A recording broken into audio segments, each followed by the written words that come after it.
अंतिम दिन का चिन्ह कार्यक्रम में आपका हार्दिक स्वागत है। रेवलेशन चैप्टर 13 को आप कैसे देख रहे हैं पता नहीं। बाइबल में एक इम्पोर्टेंट चैप्टर इसको कहा जाए तो इसे एक डिफरेंट कॉन्टेक्स्ट से हम देख रहे हैं। पेपर लीजिए, पेन ले लीजिए। मेरे बार-बार कहने का एक कारण है, क्योंकि सिर्फ यही कार्यक्रम नहीं, अंतिम दिन का चिन्ह के सभी कार्यक्रम में it's reference from the word of God. आइए ब्रदर जगन आए हैं, उनसे मिलते हैं। Let's straight away go and ask him a few questions. Brother Jagan, welcome to the program. धन्यवाद। अब इस 13 चैप्टर में हमने पिछले हफ्ते काफ़ी सारे विषयों को देखा और इसे 3 भागों में बाँटा जा सकता है, ऐसा आपने कहा था। तो इस 13 चैप्टर को हम कैसे भाग कर सकते हैं? और इसके दूसरे भाग में अब हम जाएँगे, तो इसके बारे में ज़रा विस्तार से बताएँगे तो अच्छा होगा। देखिए, इसकी गहराई में जाने के पहले यहाँ अध्याय 13 में 2 पशु बताए हैं। अब यहाँ ऊंचा न्याय हम देख रहे हैं। यानी 2 पशु हैं, यानी वचन 1 से वचन 10 तक एक पशु है, फिर 11 में एक पशु है। यानी यहाँ पर वचन 1 से वचन 10 तक जो पशु है उसका विवरण दिया है, ये एक तरफ की बात है। और वचन 11 में एक और पशु है और इसके बारे में 13 से 15 में बताया गया है। उसके बाद 16, 17, 18 ये दोनों मिलकर करने वाले हैं। ये 3 भाग हैं। अब हम यहाँ पर 13 में देखते हैं कि एक पशु यानी एक साम्राज्य, इसके बारे में हमने दानियल अध्याय 7 में देख लिया है। वहाँ रिवील कर दिए। यानी वहाँ दानियल अध्याय 7 वचन 23 में उस चौथे जंतु का अर्थ एक चौथा राज्य है, ये कहता है। यानी ये जो पशु है ये एक साम्राज्य के बारे में है। देखिए, यहाँ प्रकाशित वाक्य में 4 पशु हैं। 13 1 में एक है, 13 11 में एक है, 12 3 में एक है, 17 8 में एक है। यानी 4 पशु हैं। इसीलिए मैंने पेपर पेन लेने के लिए कहा। इसका अर्थ मैं बताने जा रहा हूँ। आपने बिल्कुल सही कहा है। बहुत से लोग इन चारों के बारे में कंफ्यूज होते हैं और कई ये बताते हैं कि ये चारों एक ही हैं। तो कुछ बताते हैं ये 2 एक हैं, वो 2 एक हैं, इस तरह प्रचार करते हैं। तो इस फर्क को समझने के लिए इंच बाय इंच अध्ययन करना होगा। उदाहरण के रूप में हम लोगों को बताते हैं 12 3 देखिए। तो यहाँ कौन सा चिन्ह है 12 3 में? 12 3 में अगर आप देखें तो and another sign appeared in heaven. Another side appeared in heaven, ये स्वर्ग में हो रहा है। अब ये जो है ये आकाश है, स्वर्ग नहीं है। यानी देखिए, बाइबल में स्वर्ग के लिए, आकाश के लिए एक ही शब्द उपयोग हुआ। यानी उदाहरण के लिए उत्पत्ति 1:1 में हम देखते हैं आदि में परमेश्वर ने आकाश और पृथ्वी की सृष्टि की। यानी स्वर्ग का अलग अर्थ है, करेक्ट है जी ना? हाँ, जी हाँ। यहाँ हेवन शब्द आकाश के लिए आया है। अब इसे जानना होगा तो और गहरे में जाना होगा। यहूदियों के लिए 7 आकाश हैं। यहूदी ये मानते हैं, इसलिए पौलुस तीसरे स्वर्ग तक पहुंचा। इस तरह से कहा जाता है। वो आकाश किसे कहते हैं? जहां पर पिता है वो एक आकाश है। यानी हम जो देखते हैं ये आकाश है, ये पहला आकाश और वो 7वां आकाश। बीच में तीसरा आकाश है जहां पर पौलुस गया। फिर आकाश की सेना यानी शैतान की सेना का आकाश, वो चौथा आकाश। फर्क समझ में आ रहा है ना? जी हाँ इसी तरह से सब मिला के 7 आकाश हैं, इसलिए आकाशों शब्द है। जी, ये रेवलेशन के आखिर में नए आकाश नए पृथ्वी ऐसा। ये गया तो कोई और आएगा। इन 7 आकाशों के विचार में जो हम देखते हैं वो चला जाएगा। आकाश उड़ती हुई किताब जैसे चला जाएगा। आकाश गायब होगा क्या? अगर ऐसा पूछे तो नहीं होगा, ये बाइबल बताएंगे। कहती हाँ, है, इसलिए हम जिसे देखते हैं क्या साइंटिफिक रीति से चला जाएगा? साइंटिफिकली नहीं जाएगा। नहीं जाएंगे ना। देखिए, 10-15 साल हो चुके हैं, हम इसके बारे में पढ़ते हैं। ओजोन लेयर का क्या हुआ? ये जो ओजोन है ये एक कवर है, ये एक आकाश है, प्रोटेक्शन कवर। Protection cover. इसे परमेश्वर ने आकाश के जैसे रखा है। अब उसका क्या हो रहा है? वो डिप्लीट हो रहा है। घटते जा रहा है। यह हमारी आंखों के सामने जा रहा है। नूह के समय एक आकाश था, ऊपर जो पानी था, धरती के ऊपर जो पानी था वो एक जगह जमा हो रहा इसमें था। एक ज्योग्राफी अंदर ही है। ज्योग्राफी इसलिए कहता हूं, जो जैसे दृष्टिकोण से पढ़ता है इसमें उतने व्यू हैं। उत्पत्ति में परमेश्वर ने कहा नीचे के जल और ऊपर के जल को अलग किया, और परमेश्वर ने उस अंतर को आकाश कहा। अब जो पानी जमा है उसे वाटर कैनोपी कहते हैं। वो वाटर कैनोपी नूह के समय मानो आकाश की खिड़कियां खुल गई। उत्पत्ति 7:11 और सब नीचे आ गया। ये एक आकाश है। ओजोन एक आकाश है। हम जो देखते वो एक आकाश है। पिता का एक आकाश है। पैराडाइज पवित्र लोगों के लिए एक आकाश है। शैतान का एक आकाश। नूह का आकाश चला गया, हमारा आकाश जाएगा। इस तरह से बाइबल कहती है। ये एक उदाहरण वो है। कहते हैं कि मेडिटेट करके पढ़ना है तो Holi spirit will guide us. आप इसी कॉन्टेक्स्ट में कहना जी, चाह रहे यही हैं। कह रहा हूं। जितना पढ़ेंगे उतनी गहराई में जाएंगे। इतनी गहराई है, इतनी गहरी बात है। अगर इसे साधारण लोग पढ़े तो समझ पाए, ऐसे इसे बनाना है। ये परमेश्वर का वरदान है। which means he wants ordinary people to understand. जी, बड़े-बड़े लोगों को पढ़े, एरिस्टोटल या ऐसे लोग, प्लेटो, उनकी किताबें पढ़ेंगे तो समझ नहीं पाएंगे। जी हाँ। वो हाईली इंटेलेक्चुअल हैं। या फिर नेस्ट्रोडामस के बारे में देखिए, नेस्ट्रोडामस की थियरी किसी के समझ में नहीं आई, वो स्पेनिश में है, यानी ये पूरी तरह से कविता जैसे लिखी है, समझ नहीं आती, उन्होंने अपने ज्ञान के अनुसार लिखा है। परमेश्वर ने अपने ज्ञान के अनुसार नहीं लिखा, हमें समझ में आए इस तरह से लिखा, ये विशेषता है। ये कैसे लेखक है जरा देखिए। इसलिए मैं कहता हूँ, मुझ जैसे को बाइबल समझ में आती है तो किसी को भी समझ आएगी, यही लगता है।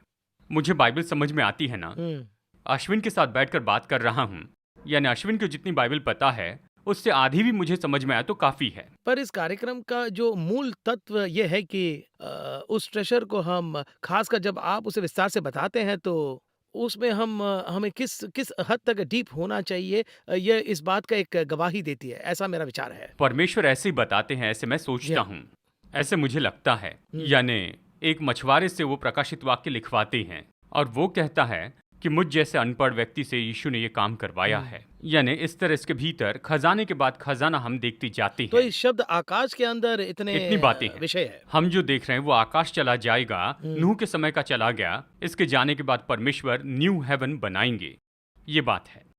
इसी तरह से गैलेक्सी भी हैं, यानी बहुत सी गैलेक्सी हैं। आने वाली गैलेक्सी कैसे होगी, यानी वो जो गैलेक्सी है वो भी ज्योग्राफी की बनावट है। चलिए इससे आगे बढ़ते हैं और फिर इसमें आएंगे। जी हाँ। सो 13 चैप्टर में आपने पहला भाग को बताया। जी, यहाँ पर बताया है कि स्वर्ग में एक चिन्ह दिखाई दिया, प्रकाशित वाक्य 12:3 है ना। जी यहाँ हाँ, पर पर- ये बताया गया है। सामान्य रूप में हम इस पर मनन करते हैं। 13:1 पर ये क्या कहता है, 13:1 राइजिंग आउट ऑफ द सी, ऐसा लिखा है। यहाँ समुद्र कहाँ है। तो 13:11 भी पढ़िए, लेवल में then I saw another beast rising out of the earth. पृथ्वी, यहाँ पृथ्वी से आता है। चलिए एक और वचन पढ़ते हैं, 17 प्रकाशित वाक्य 17:8। 17:8 में the beast that you saw was is not and is about to rise from the bottomless pit. यथाकुंड से आएगा, आसमान से आएगा, भूमि से आएगा, समुद्र Bottomless. से आएगा, अथाकुंड से भी। यहाँ पर एक सवाल है, तो चलिए अब हम पाठ में चलते हैं। क्या सवाल है, अगर ये पूछे यहाँ पर एक धरती से आया, तो वहां पर हम देखते हैं कि समुद्र से आया, यानी ये जो भूमि है ये समुद्र और आकाश की भूमि है, हमारी बनावट के हिसाब से। कॉन्सेप्ट ये कॉन्सेप्ट है, लेकिन बाइबल शुरू से ही इन दोनों को बांट देती है। उदाहरण के लिए उत्पत्ति 1:9 में देखिए, वचन कहता है जल एक स्थान में इकट्ठा हो जाए और सूखी भूमि दिखाई दे। परमेश्वर ने सूखी भूमि को पृथ्वी कहा और जो जल इकट्ठा हुआ था उसको उसने समुद्र कहा, उसने उसे समुद्र कहा। यानी परमेश्वर ने भूमि को दो भागों में बांट दिया, एक में पानी, दूसरी भूमि, लैंड एंड सी। इन दोनों को मिलाकर ही पृथ्वी बनी है।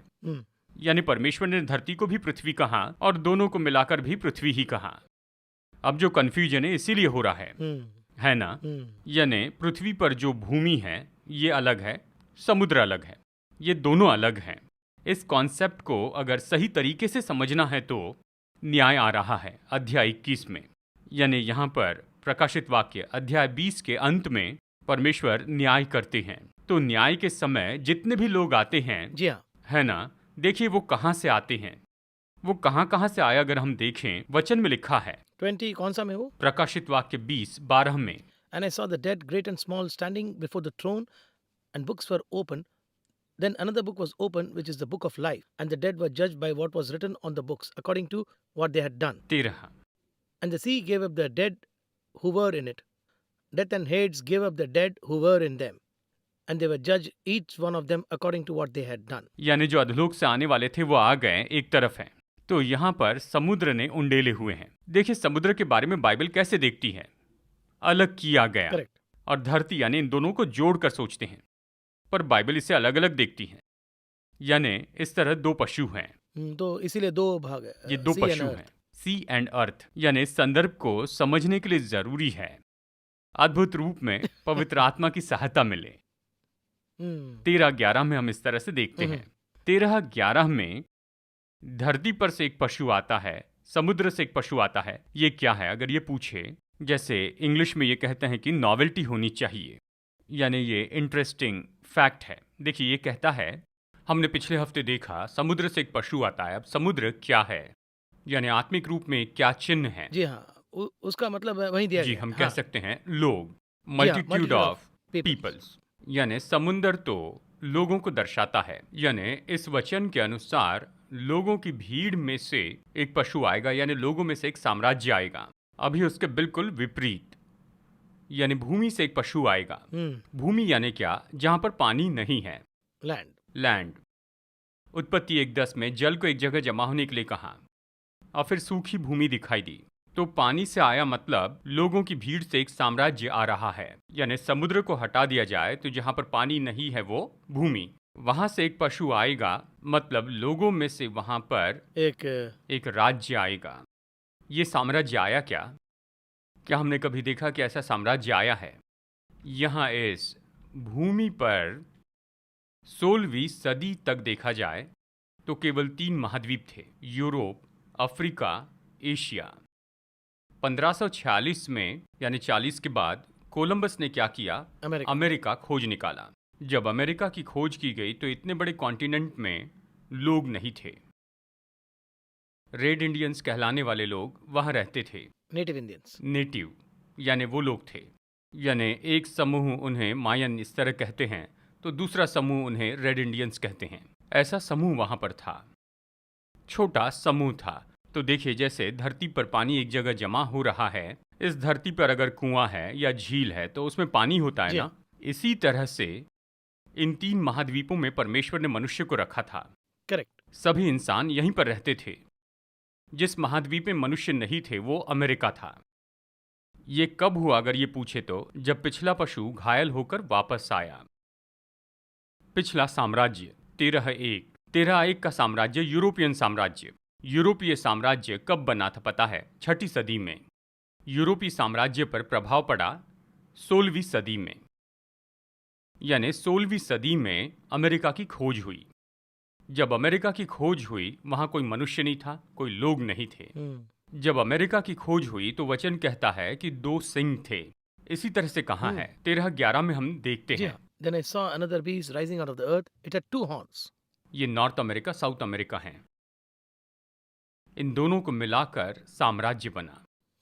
16वीं सदी में ये बन गया। यानी उसके पहले ये सब कुछ होना था 13:11 में। इसके पीछे एक बात है, इसके पीछे आत्मिक बात है वर्ल्ड हिस्ट्री में। अगर आत्मिक रीति से देखा जाए, यानी इस एंटी क्राइस्ट का साम्राज्य आने वाला है, ये हम देखते हैं। एंटी क्राइस्ट का साम्राज्य 3.5 साल तक चलेगा। जब उस पर प्रभाव पड़ेगा तो उसकी सहायता के लिए एक और व्यक्ति उठकर आएगा। उससे बाइबल झूठा भविष्यवक्ता कहती है, false profit.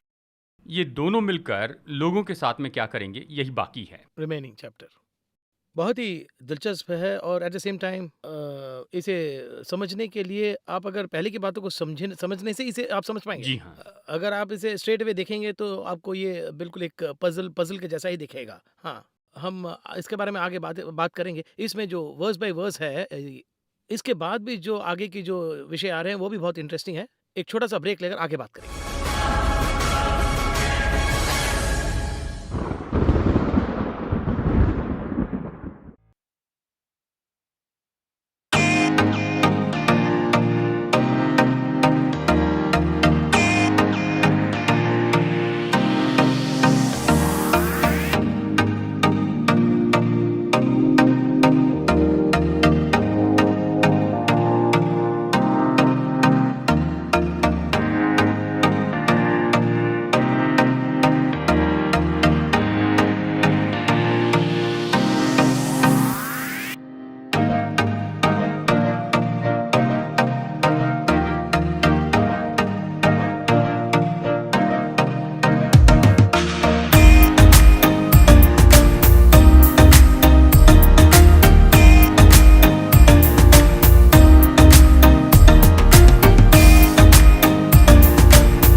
Welcome back after the break.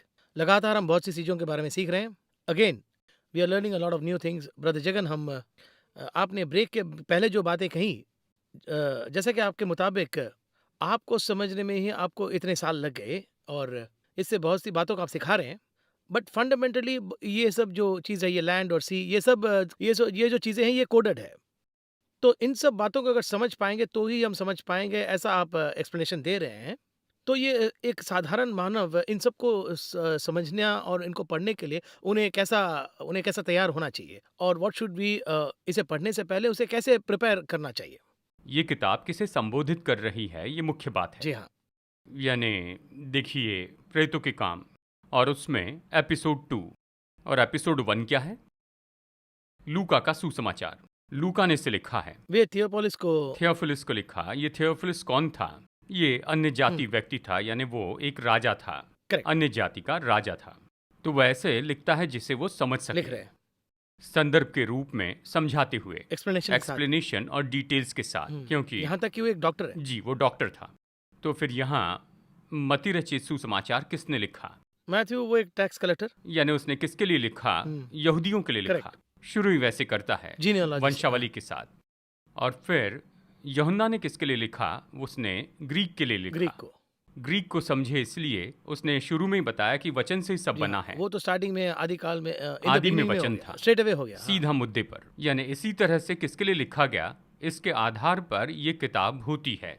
जी हाँ, तो रेवलेशन किसके लिए लिखा ये गया? पूरी तरह से चर्च के लिए है। चर्च। सामान्य लोग इसे कैसे समझ सकते हैं? तो ये सामान्य लोगों के समझने के लिए नहीं लिखी, ये चर्च के लिए लिखी गई। तो सामान्य मनुष्य इसे कैसे समझ सकता है? चर्च पढ़ेगा और उसे समझाएगा, इस तरह लिखी है। तो बेसिकली चर्च लीडर्स को इसे समझकर, वो अंडरस्टैंड करके उन्हें कांग्रीगेशन को बताना यानी है। कांग्रीगेशन को बताएंगे और वो दूसरों को बताएंगे। वही कॉन्टेक्स्ट है। ये गॉस्पल में है। ऐसा ही जाना होगा। अब्राहम के पास परमेश्वर आए तो क्या व्यवस्था के अनुसार उसमें प्रमाण मिलते हैं? हुँ, देखिए, उत्पत्ति में अध्याय 35 वचन 4 ये कहता है, अब्राहम को उसने वहां पर प्रमाण दिया। अब्राहम जिसे प्रमाण मिला उसने इसहाक को दिया। इसहाक को मिला हुआ प्रमाण याकूब को दिया, और याकूब को जो प्रमाण मिला यहूदा को दिया। ये वो 12 गोत्र थे। राइट। और फिर उसके बाद में हम देखते हैं मूसा के पास आया। अब परमेश्वर ये सब लिखकर मूसा को देते हैं। इतने साल जो उन्होंने पालन किया उसे लिखने को कहते हैं। उन्होंने जो पालन नहीं किया उसे भी पालन करने को कहते हैं। लेकिन ये व्यवस्था कहाँ से शुरू हुई? अब्राहम से। वैसे ही ये कहाँ पर शुरू हुआ? ये तो चर्च से शुरू हुआ है। जी हाँ, वो सात सभा जो है वो उसे बिगिनिंग में ही बहुत महत्वपूर्ण है। साफ-साफ कह रहे हैं। साफ कहाँ और है? वही नहीं, सभा में भी वेरिएशंस कह रहे हैं। यानी हर एक कलीसिया अलग हाँ, जी अलग हाँ। है। 7 चर्च का 7 समय है। हुँ, यानी हम डिस्पेंसेशन कहते हैं। यानी यीशु के मरने के बाद जी उठने से जब वो वापस आकर अपनी कलीसिया को साथ में ले जाएंगे, ये विश्वास है। उस समय तक 7 चर्च का काल है। 7 चर्च का काल 7 चर्च में होगा। हुँ, 7 चर्च के बाद क्या होगा? अध्याय 8 में बताया है। ओके। यहाँ सब बताया है। हुँ। तो चर्च को ये कहना होगा, तब उन्हें साफ समझ में आएगा। यही ये विषय है। जी हाँ, उस हद तक प्रभु ही is expecting the leaders to come to that understanding so that वो उस बात को समझकर उन्हें हम एक्सप्लेन समझाकर करेंगे। बताएं। देखिए, हम सभी एक तरफ ऐसे ही निकल पड़े हैं। यानी जिनको जो भाषा पसंद है वो उस भाषा के साइड में चले गए हैं। जिन्हें गणित पसंद है वो तो 11वीं में भी गणित लेते हैं, फिर बीई, इस तरह बढ़ते हैं। लेकिन यहाँ मिक्स है, ऐसे नहीं जा सकते हैं। सब कुछ लोगों को बताना होगा, ये बहुत ज़रूरी है। इम्पोर्टेंट। तो जब हम इसे देख रहे हैं तो लगातार 11 से हम देखते आ रहे हैं। जैसा कि आपने कहा कि पहले another beast rising out of the अर्थ, ऐसा आपने एक्सप्लेन किया। अब इसके आगे क्या होता है ये बताइए? अब हम इसे आत्मिक तौर पर देखते हैं। हुँ, यानी एंटी क्राइस्ट का साम्राज्य आने वाला है। 3.5 साल में युद्ध होंगे, लोगों को पकड़कर उन पर जुल्म करते जाएंगे। ये वचन 10 तक बताया गया है। अभी एंटी क्राइस्ट का इस साम्राज्य पर एक प्रभाव पड़ता है, यानी प्राणघातक चोट लगी है। फिर उसका प्राणघातक घाव अच्छा हो गया, ये कहता है। यानी ये अच्छा करने वाला साम्राज्य, यानी साम्राज्य की मदद के लिए एक और साम्राज्य आता है। इतिहास में अगर हम देखें, चाहे कितने भी बड़े बड़े डिक्टेटर्स हो, इन डिक्टेटर्स को चमकाने के लिए उनके पीछे सपोर्टिंग कैरेक्टर्स होते हैं। जी हाँ। अब ये सपोर्टिंग कैरेक्टर ही उन्हें बहुत ज़्यादा उठाते हैं। उदाहरण के लिए हिटलर को ही लीजिए। यानी हिटलर ऐसे व्यक्ति हैं जिन्हें सभी लोग तानाशाह के रूप में जानते हैं। ये तो एक बहुत बड़ा तानाशाह था, तो उनकी परछाई जैसे एक व्यक्ति उनके साथ था, गोएबेल्स। गोबल्स के फॉर्मूला से ही हिटलर सफल हुआ था। जिस दिन हिटलर ने गोबल्स की बात नहीं मानी, उसी दिन से हिटलर हारते गया। अंत में गोबल्स ने क्या कहा? उसने कहा रशिया में नहीं जाना। जब रशिया में उसने प्रवेश किया, उसका शासन खत्म हुआ। उसी तरह से यहाँ पर भी है, सबके लिए ऐसा कोई होता है। वैसे ही यहाँ पर एंटी क्राइस्ट के लिए भी एक व्यक्ति होगा। आत्मिक रीति से कहा जाए तो ये है फॉल्स प्रॉफिट। सांसारिक रूप में कहे तो ये मदद करने वाला एक और देश होगा। आत्मिक रीति से कहे तो ये झूठा भविष्यवक्ता है। ये क्या करता है? एंटी क्राइस्ट को ही परमेश्वर बना देता है। देखिए ये क्या कहता है, वचन 12, वो उस पहले पशु का सारा अधिकार उसके सामने काम में लाता था, और पृथ्वी और उसके रहने वालों ने उस पहले पशु को, जिसका प्राण घातक घाव अच्छा हो गया था, उपासना करते थे। अब एंटी क्राइस्ट में वो ये सोच डालता है, ये विचार डालता है कि तुम परमेश्वर हो, सब तुम्हारी आराधना करने चाहिए, सबको तुम्हारे सामने झुकना चाहिए। यानी अब हम यहाँ पर देखते हैं कि एंटी क्राइस्ट का जो स्वभाव है, यानी सब उसकी उपासना करे और उसे अपनाए, ये स्वभाव यही उसमें डालता है। उसके साथ ऐसे नहीं होता, वो सिखाता है। यानी यीशु मसीह को ही देखिए, बपतिस्मा लेने पर पवित्र आत्मा उस पर उतरता है। यहाँ पर बदलाव है ना, जरा गौर कीजिए। इस समय यीशु 30 साल के थे। इसी तरह से एंटी क्राइस्ट के साम्राज्य में 3.5 साल के बाद में एक बदलाव आएगा। तब तक एंटी क्राइस्ट तो लोगों के सामने एक अच्छा अगुवा बना रहेगा, इसलिए सब उसके पीछे आएंगे। इन 3.5 साल में उसे परमेश्वर बना देते हैं, उसे परमेश्वर मानने लगते हैं। फिर अगला वचन ये बहुत ही सुंदर है। वचन 13 में हम देखते हैं, वो बड़े बड़े चिन्ह दिखाता था, यहां तक कि मनुष्य के सामने स्वर्ग से पृथ्वी पर आग बरसा देता था। जी हाँ, ग्रेट साइंस लिखा है। बड़े बड़े चिन्ह। अब देखिए, स्वर्ग से अग्नि किसने बरसाई थी? आपको पता है, एलिजा, एलिया ने। ये किसने बरसाई थी? प्रभु ने किया, परमेश्वर ने एलिया द्वारा किया, उन्हें ऑनर किया, उसका आदर किया। अगर हम यहाँ पर देखें तो ये उसका बिल्कुल अपोजिट है। जी हाँ। तो क्या हो रहा है? अगर आप ये पूछे तो एलिया के समय में आकाश का जो कंट्रोल था, एलिया के पास परमेश्वर ने दिया था। आकाश से अग्नि आएगी कहाँ? तो परमेश्वर ने बरसाई, कहते ही बस आ गया। बरसाया ना। वैसे ही एंटी क्राइस्ट के साम्राज्य में, यानी ये आकाश भी उसके कंट्रोल में जाएगा, परमेश्वर इसे छोड़ देंगे। He allows it. जी हाँ, एक समय था जब आदम के बाद ये धरती शैतान के हाथ में चली गई, वैसे ही आकाश भी उसके हाथ में चला जाएगा। अब ये उसका छोटा उदाहरण है, यानी ये पूरा आकाश पूरी तरह उसके कब्जे में आ जाएगा। एक समय भूमि हमारे नियंत्रण में जी थी, हाँ। और आकाश जो है, कहते हैं कि उसकी कोई सीमा नहीं होती है। लेकिन अब हम देखते हैं सीमा है। हर एक देश के ऊपर एयर स्पेस होती है ना, उसमें दूसरा देश नहीं आ सकता। आकाश की सीमा तय है। इस पूरे आकाश के ऊपर सब पर नजर रखने के लिए और भी 16 देश हैं। हम उसे इंटरनेशनल स्पेस स्टेशन कहते हैं। ये सब मिलकर आकाश में क्या करते हैं? कंट्रोल करते हैं। देखिए वचन में परमेश्वर ने क्या कहा, तो आकाश में चढ़कर नक्षत्र के बीच अपना घर बसा लेगा, तो भी परमेश्वर तुझे वहां पर देखेगा। ये वचन पढ़े तो लगता है सुपर नेचुरल कुछ है। आकाश में नक्षत्रों के बीच घर बनाएगा, ये क्या है? हमारी आंखों के सामने ये हो चुका। हम आकाश में चढ़ चुके, स्पेस में जा चुके, और इंटरनेशनल स्पेस स्टेशन वहां पर बना लिया है, और इसमें कई देश जुड़ चुके हैं। यानी अभी ऐसा लगता है कि सब आकाश पे चढ़कर एक स्पेस विलेज ही बना लिया। बिल्कुल, जो बाइबल में वही हो रहा बिल्कुल है। वैसे ही। अब ये आकाश से अग्नि बरसाने के बारे में कहा गया, तो इसका क्या अर्थ हो सकता है? जैसे परमेश्वर ने अग्नि बरसाई थी, अब ये बरसाएंगे। कई बार मैं ये सोचता था, क्या आकाश से अग्नि बरसाने के लिए शैतान के पास इतनी सामर्थ है? अगर ये विचार आते हैं, दूसरा थिस्सलुनीकी अध्याय 2 वचन 9 में इसका सार है। यहाँ वो क्या कहता है? वो अपनी झूठी सामर्थ के द्वारा बड़े अद्भुत काम दिखाएगा, है जी ना? हाँ, दूसरा थिस्सलुनीकियों, ग्रेट साइंस। Great science. दूसरा थिस्सलुनीकियों 2:9 हमने पढ़ा है। यहाँ पर ये कहता है कि झूठे चिन्ह, अच्छा, फॉल्स साइंस। जी, ये कहता है कि झूठे सामर्थी काम। दूसरा अध्याय वचन 9, ये तो बड़े अद्भुत काम करेगा, बड़े काम करेगा झूठी सामर्थ से। देखिए अभी कुछ समय पहले एक मनुष्य पानी पर चला था। बाइबल में कहा है कि एक मनुष्य वहां पर समुद्र पर, यानी झील के पानी पर चला। ऐसे में अचानक ये व्यक्ति भी पानी पर चलता है। थेम्स नदी पर ये चला। सब लोग आश्चर्य करने लगे, सब बहुत चकित हुए। यूट्यूब पर बहुत ज़्यादा लाइक्स आए, बहुत से शेयर किए, बहुत कुछ हो गया। ये कैसे चल पाया, इस बात के बारे में देखा, यानी थोड़ा गहराई से देखा। यानी वो जहाँ पर चला वहाँ शीशे की एक परत लगाई थी, ओहो! उसके लोगों ने 1 महीने तक इसकी तैयारी की थी। ओहो! गवर्नमेंट परमिशन से उन्होंने ये मैजिक शो किया था। बाहर आते समय मैजिक शो नाम नहीं बताया, पर पानी पर चला बताया। कुछ समय पहले की बात है, किसी एक देश में ये घटना हुई।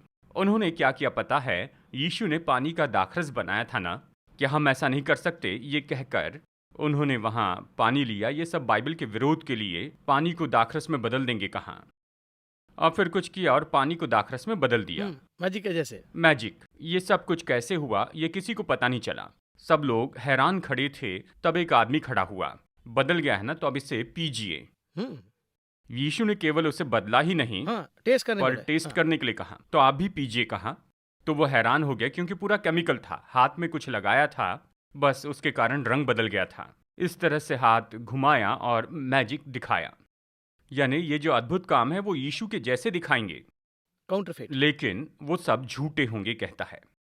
यहाँ इसके बारे में मैं आपको एक बात बताना चाहता हूँ। देखिए, जो बाइबल में अद्भुत ऐसे काम हुए वो परफॉर्मेंस के लिए नहीं हुए, ये ज़रूरत पूरी करने के लिए हुए। और इसलिए मैं कहता हूँ कि जो अद्भुत काम है और जो चिन्ह हैं वो बाइबल में बहुत ही स्पष्ट रूप में बताए गए हैं। लेकिन अब ये अद्भुत काम जो है ये परफॉर्मेंस बन गए हैं। जी हाँ, ये क्यों परफॉर्म करते हैं? क्योंकि परफॉर्म करके लोगों को ये बताए कि मैं ईश्वर बन गया हूँ। यहूदियों के अनुसार मनुष्य को ईश्वर कहना परमेश्वर का अपमान है। वो मानते हैं मनुष्य को परमेश्वर का दर्जा देना परमेश्वर निंदा है। व्यवस्था के अनुसार परमेश्वर की निंदा। अब देखिए ये ऐसा क्यों हो रहा है। बाइबल में ग्रीक लोग ज्ञान खोजते हैं, तो यहूदी यानी इस्राएली चिन्ह ढूंढते हैं। इस्राएलियों को चिन्ह चाहिए कि उसे परमेश्वर से कहें। अब ये चिन्ह तो आकाश से अग्नि बरसाने का है। अब ये जो आकाश से अग्नि बरसने का चिन्ह है, तो यहूदी इसे क्या मानेंगे? they considered him as God, उसे मसीहा मानेंगे, परमेश्वर का पुत्र मानेंगे। क्योंकि हो रहा है ना, अद्भुत काम है ना, उनको चाहिए चिन्ह। चिन्ह है। ये चिन्ह एलिया के जैसे है। बाइबल में भी चिन्ह हैं, जी हाँ, बाहर की बात नहीं, लेकिन जब बाइबल के चिन्ह दिखते हैं तो वो उसे अपनाते हैं। So it confirms. कन्फर्म्स। इसलिए वो ये अद्भुत काम करता है। वो ये झूठे चमत्कार करेगा। बाइबल के जैसे अग्नि नहीं बरसेगी, तो वो क्या करते हैं? आकाश में स्पेस स्टेशन है ना, वहां से वो ये काम करेगा कि अग्नि बरसाएगा, और उस समय सब लोग उसे परमेश्वर मानेंगे। यही एंटी क्राइस्ट। ये एंटी क्राइस्ट का काम है। ये जो रेवलेशन चैप्टर जो है ये सबको दिया गया है। तो जैसा कि आप कह रहे हैं इसे अगर सब ने पढ़ लिया तो जो हो रहा है वो असली है कि नकली है सब रिकॉग्नाइज कर पाएंगे। एलिजा ने जब बुलाया था तो fire came, there was a massive display of the power of God. तो ऐसे अगर हमें रिकॉग्नाइज करना है तो हमें ही वो साइंस ओरिजिनल है डुप्लीकेट है हमें पता लग जाएगा। तो मूल तत्व का यहाँ है कि जैसे कि आपके मुताबिक हमारे अंडरस्टैंडिंग में ही है, ऐसा आप कह रहे हैं। क्या मेरी बात सही है कि God is revealed it already? हम वचन पर ही चर्चा कर जी रहे हाँ। हैं। आप अभी जो कह रहे हैं हाँ। ये भी वचन से ही है। व्यवस्था विवरण 13:1 और 2 में, व्यवस्था विवरण अध्याय 13 वचन 1 और 2, यदि तेरे बीच कोई भविष्यवक्ता या स्वप्न देखने वाला प्रकट होकर तुझे कोई चिन्ह या चमत्कार दिखाए, और जिस चिन्ह या चमत्कार को प्रमाण ठहरा कर वो तुझसे कहे कि हम झूठे देवताओं के अनुयायी हो, तब तुम उस भविष्यवक्ता या स्वप्न देखने वाले के वचन पर कभी कान न धरना। ये कहता है, साफ साफ लिखा है। स्पष्ट बताया। उसे मानना है या नहीं मानना है, इसके लिए परमेश्वर ने ये बता दिया है। हमें केवल चमत्कारों को देखने के द्वारा परमेश्वर को नहीं मानना है। जरूरी नहीं अद्भुत काम करने वाले प्रभु के जन हो, जरूरी नहीं कि सारे अद्भुत काम परमेश्वर के द्वारा हो। यहाँ पर यही समस्या थी। किसने चमत्कार किए? शैतान ने। हाँ। देखिए यीशु के समय में भी क्या कहते हैं, यदि कोई दूसरे नाम से आकर तुम्हारे मध्य अद्भुत काम करे, उसे छोड़ दे रहे हैं। उसे छोड़ देना, उसके पीछे नहीं जाना। हमें जानना चाहिए कौन सा काम परमेश्वर ने किया और कौन सा काम उसने नहीं किया, और यही ज्ञान हमें हासिल करना है। पवित्र आत्मा के पास ये ज्ञान है, बाइबल कहती है। जब हम पवित्र आत्मा के साथ चलते हैं तो वह हमें स्पष्ट बता देता है। बहुत धन्यवाद ब्रदर जगन। आज का जो कार्यक्रम उसमें आपने होली स्पिरिट का, पवित्र आत्मा का, अगले जो कार्यक्रम है उसमें और डिटेल में हम बात करेंगे। इस कार्यक्रम में आप आकर एक्सप्लेन करने के लिए फिर से एक बार धन्यवाद। नमस्कार। धन्यवाद।